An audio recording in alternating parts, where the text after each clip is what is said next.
Okay, my daughter Friday texted me, there's some wood down their street. You want to take a look at it? So Saturday I went over to it and picked out one log. It was 14 inches in diameter at one end and 12 at the other, about 16 inches long. Brought it home, split it with the chainsaw. So this is what we were starting with, and I'll show it again here in just a moment. Put it on the lathe between centers. I did have that on, so I was good there. But the instance is something that I think that if you don't hear something 2 or 3 times, you may not even remember. So I'm hoping that this might help others. Plus, we may try and get some input from some of the experts here, which there's a ton of them, on really what should be going on. I think I learned from it. But I was starting to turn it, and you could see the edges. And as I was turning, when you'd go from an area where in theory you could ride a bevel to a non, and then you'd come back around, and that was sometimes it would catch a fair amount. And I was using a gouge. It was a 1-inch. It was one that was in a set coming from the company starts with HF.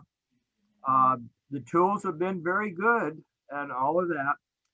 The tool post was about an inch away from the wood where I was turning on it. And I did get a pretty good catch. So here was the tool that I was using. Pull the tape. Oh, baby. And so a couple of things that I would like to point out to people, you know, when you're turning something like this, it's not hollow. You figure that there's not going to be anything coming off of it. You better wear your safety gear, because the wood is not the only thing that will fly away. So the way it looks like it broke right about where the tool post was. Oops, I got to get it up where you can see it. Yep. And it broke off, flew the other direction, because that coming at you, your safety shield should probably stop it or deflect it. But if it came to your chest or anything else like that, and I was wearing an apron also. So I was lucky and all of that. But for somebody else that's turning something large, use your safety shield too, because I will do it in earnest now, where I have been pretty religious in wearing it. I do intend, if I can get a little bit of input, I probably will go ahead and square this off or round it off. This was rounded. It had about a 35-degree angle on it. So I don't know if that is classified as a roughing gouge or if it's a large spindle gouge. So I don't know if that's a no-no for some people to say, oh, a true roughing gouge should not be used on end grain, which is what this would be. It's a spindle roughing gouge, Gary. Yeah. This one here. If it's got a tang that's not the same size as the tool, then it's a spindle gouge. Yeah. I think the fault is in the steel. Yeah, I would agree. Yes, it's a well, they classify it as high speed. Yeah. And It's junk. I'm sorry. Be careful now. We can want to talk real bad about those HF tools. Okay, but I don't think it's quality steel. This Oh, is and remember, what happened. high-speed steel's got a very wide range. Yes. Yeah, to where I've been doing a little bit of research looking for some of them that are on the internet, and there's at least one site that talks about M2. Is that a grade of the high-speed steel? Yes. Okay, Yes. I would assume that that's a fairly high grade. Yes. Okay, So that may be what I'm looking at, but yeah, this was the very first set that I ever bought. It was when I got the lathe from them also, and it has done me quite well. But turning something this big with this, that's pushing the envelope. Hey, this is Dean Grimes. I've got a question for you. Yeah. So when you were turning that and you were cutting, were you coming off of the tool rest directly into the edge of that blank? This is where I think I was at a problem because I was going up trying to semi-ride the bevel because when we got out to the areas where I would be able to ride a bevel and then not, and then ride a bevel and then not, as it would turn. It would catch where I would be coming back to wood, and that's where it was catching. And Can I say So something? one of the things that I've been trying to get the message across to people, when you're turning a bowl blank, you never want to hang your gouge, regardless of what it is, whether it's a bowl gouge or anything else, directly across the tool rest and touch the outside edge of that spinning bowl blank, because when you do, about 70% of that is end grain. And people think it's just a little bit of end grain in the middle, but it's end grain most of the way around it. Right. If you will come to the edge and cut down the side of it, then you're cutting side grain all the way. And even with a gouge that you should have been using for that, you can get in trouble when you just go straight in off a tool rest into a bowl blank. And that's where you hear a lot about people getting tool rests broken even. Mm-hmm. So if my hand is the tool rest, you're saying this is straight in, or is this the angle, or are we talking about open, closed, or a 45?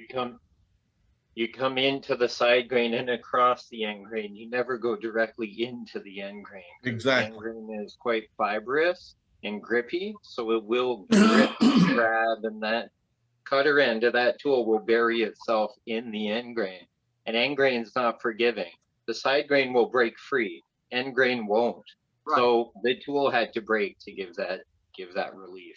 And that should be a valuable lesson for everybody, not just you. I mean, thank you for sharing that. Yeah. Because that can get somebody hurt and bad. Well, so if my tool rest is right parallel with the edge of the bowl that I'm turning right now, even though it's going to be rounded, you're saying don't go straight into the bowl, go Exactly. slightly at an angle. No, start from the outside and go across. Start at the top or bottom and shear cut it. Yeah, slice it. Okay, well that's what I was trying to do, but then you'd come from here if you're riding the bevel here, No. and then you're not riding the bevel to where you get back around to here. And then, Right, but again, with that tool presentation right there, you're essentially going straight in. Right. Yes, you are. The end grain. Yeah. Can I So- say something? So you'd want to can it. You'd be attacking it from an angle of somewhere between 30 and 45%. are you Okay. saying Whether you're going east or west on your cut, left or right, you're entering into it and you're pushing to the left, right in your bevel, or you're pushing to the right in your bevel. okay, All so right. But the way it's I've not got- going to be straight in. where I've got this laid in here, then I would go from say here this way. Yes. Yes. Okay, that's the way I was going. But Okay. not with the tool in that position. Yeah, no, because Okay, what explain? Hopefully, others may be having the same questions. How do you mean with this not at this position? The tool Can I should be say something? perpendicular to the piece. No, towards you. this position. Can Mark I Salai's say trying to something? jump in here, guys, and Mark's slicing technique might be of great value to Gary. Mark keeps trying to come in, but nobody will let him talk. No, man, all right, Mark, go ahead. Okay, the first thing I have to say, right, is this. That is a side grain bowl blank. You never use a spindle roughing gouge on a side grain bowl blank. You only use your bowl gouge. You do not use a spindle roughing gouge on a side grain bowl blank, ever, Or any spindle period. gouge. You only use it on end grain orientation. You do not use it on a side grain bowl blank. Because it's going to bury itself like a chisel. In the end grain. So the gouge that I should be using should have the straight edge with No, No. because No, That's use a that bowl wing. gouge on side grain work. Do not use a spindle roughing gouge on the side grain bowl blank because it has a tang and it's going to bury itself, and your result is going to happen over and over again. Mhm. That's not the tool to use to rough out a side grain bowl blank. so I would use a regular roughing gouge. No, you use a Use a bowl gouge. Oh, gouge. This guy's a fucking idiot. Use a bowl gouge. You should look at Mark Soleil's video on doing side grain bowls. That would show you a lot. Can one of you show us a picture of that bowl gouge? I have one right here. There you go. Show us a picture of the tool that you should have been using. Can you pop to that, Dane? Yeah. Do you have a wood turning club around? My suggestion is to go to a wood turning club and get a mentor that would show you the proper way to do that. They're still closed. So here's a bowl gouge, and a bowl gouge is for turning bowls, because a bowl gouge is drill drud, like drill stock steel. It's heated, it's tempered. The flute is cut out with a CNC, and the tang is the same size as your tool steel. This tang goes into the handle probably 4 inches. You could get a catch with this. It might bend, but it's not going to break. You could wrap this off the side of a building. It might bend, but it will not break. You won't have an anti-tank round of steel flying through the air. And also the reason you use this is because those sharp corners and those wings are swept back. So you don't have a huge open nose of a gouge or form punch steel that buries itself in the end grain. And when you use this, you never go directly into the end grain because you'd be cutting uphill, downhill, uphill, downhill. The downhill cut will be great, but the uphill cut will bury itself in that end grain, and the wood will probably go flying through the air, and good luck holding on to the tool. What you want to do is you want to cut downhill across those fibers, across the end grain. So we present this tool and we enter on the side grain, cutting down and across those end grain fibers. That way we're cutting downhill and we're not cutting directly into those fibers, presenting that nose or those wings to be buried in that end grain, giving you that violent catch. Okay, I was trying to use a bowl gouge to get rid of the majority of the material. So that was where I was in error, even though I'm trying to rip so much of this, get the material I have to get rid of. I was trying to use a large tool versus, and I have a bowl gouge. I have a couple of bowl gouges, in fact. So I need to go back to a bowl gouge, even though they're a little bit smaller, just to get rid of all of that material. Okay. Yeah. It's a marathon, not a sprint. Yeah.